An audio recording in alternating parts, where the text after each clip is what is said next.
This video looks at the Green Bay Packers winning percentage throughout the years up to Super Bowl I. Green Bay Packers were founded by George Calhoun and Curly Lambeau in 1919. They joined the NFL in 1921 and won 3 of its 6 games. They finished third in 1923 with 7 wins. Packers continued to have a winning record in the 1920s. They came in second in 1927 behind the 11-win New York Giants. In 1929, the Packers recruited 3 key players who would become Hall of Famers. Johnny Blood McNally, halfback, had played with 3 other teams since 1925 and became teamless when the Pottsville Maroons folded. Cal Hubbard had won a championship in New York but had a strong dislike for big cities. Requested a trade to Green Bay or else he would retire. Already ranked as one of the best guards in the NFL, Mike Michalski signed with the Green Bay Packers. They won their first championship in the 12-team league. Lambeau would retire as a player but continue to coach. In 1930, he recruited another future Hall of Famer, Arnie Hubbard. They'd become the second team in history to win back-to-back championships. They beat out the New York Giants, who had played more games and finished with a 13-4 record. Their winning percentage was .004, lower than the Packers. Just in case you were counting, the Canton Bulldogs did it in 1922 and 23. Then they won another championship, edging out the 11-win team,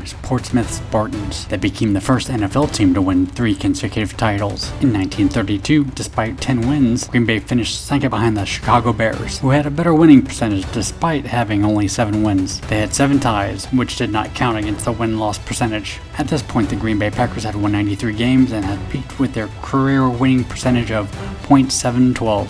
In 1933 was the first year the NFL split the league into 2 divisions, East and West. The Packers experienced their first losing season, finishing third in the division. In 1934, McNally would move on with the Pittsburgh Pirates, and Herbert took a job as a line coach at Texas A&M. They finished third that year in their division. In 1935, both McNally and Hubbard would return, and Lambeau recruited the young Don Hutson, who had just graduated from the University of Alabama. Despite the new additions, they finished second in the division behind the 7-3-2 Detroit Lions. The Lions had a better winning percentage of .033. Mike Michalski retired, and the New York Giants wooed Hubbard away from Green Bay in the 1936 season.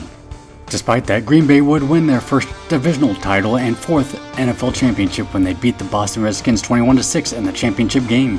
McNally retired, but Lambeau brought back Mike Michalski for the 1937 season, but he sustained a career-ending injury and retired before the season ended. They finished third in their division. In the 1938 season, they earned their 2nd divisional title, but were defeated by the New York Giants 17-23. They came roaring back the next year, earning their 3rd divisional title and won their 4th NFL championship by shutting out the New York Giants 27-0. In 1940, they finished second in their division behind the Chicago Bears. Arnie Hubbard would retire, and in 1941, they tied with the divisional rivals, the Chicago Bears, and had a divisional playoff game against the Bears to see who would advance. They were defeated by the Bears 14-33. The Bears would go on and win their 5th NFL championship. In 1942 and 43, they finished second in their division behind the Chicago Bears. In 1944, they won their 3rd divisional title and defeated the New York Giants for their 6th NFL championship.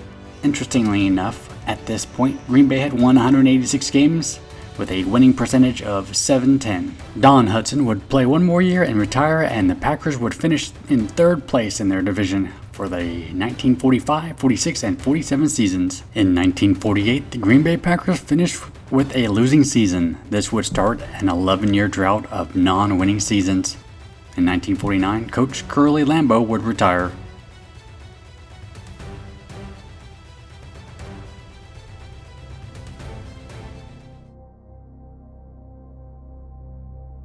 Starting in the 1956 draft, the Packers would collect some of the greatest talents during the next 8 years. In 1956, they drafted Forrest Gregg in the 2nd round and Bart Starr in the 17th round. Starr would still only be a backup and rarely played. The team finished 4-8. In the 1957 draft, they got Paul Hornung, who would be their number 1 overall pick. They finished at the bottom of their division. In 1958, despite drafting Jim Taylor, Ray Nitschke, and Jim Kramer in the 2nd, 3rd, and 4th rounds respectively, they only won 1 game, the worst Green Bay Packers season. Then in 1959, they hired Vince Lombardi as their new head coach and drafted Henry Jordan in the 5th round. This was the year that ended the 12-year losing streak. They continued to gather more future Hall of Famers. They traded to get Willie Davis from the Cleveland Browns and Willie Wood, who requested a tryout and was signed on as a rookie free agent. They won their 4th divisional title In the game with the Philadelphia Eagles in the NFL Championship game, they were behind 13-17, but had the ball and was driving when time expired as they fell short on the 10-yard line. In 1961, they drafted Herb Adderley as their #1 pick and would win their 5th divisional title, shut out the New York Giants in the NFL Championship game 37-0, their 7th NFL Championship title. In 1962, Coach Lombardi came in with the same crew and won their 6th divisional title and beat the New York Giants in a much closer NFL Championship game 16-7, winning their 8th NFL Championship title. In 1963, they lost Paul Hornung due to a season suspension, but they did draft yet another future Hall of Famer, Dave Robinson, who they got in the first round. They finished second in their division behind their rival, the Chicago Bears. The Bears would go on and win their 8th NFL Championship title. In 1964, with Paul Hornung back, they finished second behind the Baltimore Colts, who would go on and get shut out by the Cleveland Browns in the NFL Championship game. In 1965, they finished the season tied with the Baltimore Colts and had a divisional playoff game. In that game, Bart Starr was knocked out on the first play after the Colts recovered a fumble and he was hit after trying to make a tackle.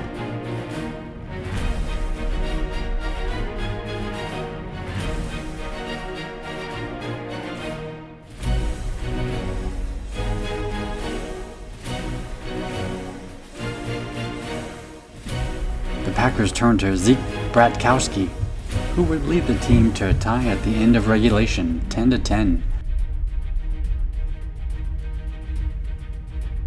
But 13 minutes into overtime, Green Bay's kicker, Don Chandler, was able to make a 25-yard field goal attempt to win the game. This was their 7th divisional title. In the NFL Championship game, they played against the Cleveland Browns and were up by 1 at halftime, 13-12. The defense would shut out Cleveland in the second half and go on to win 23-12 to win their 9th NFL Championship title.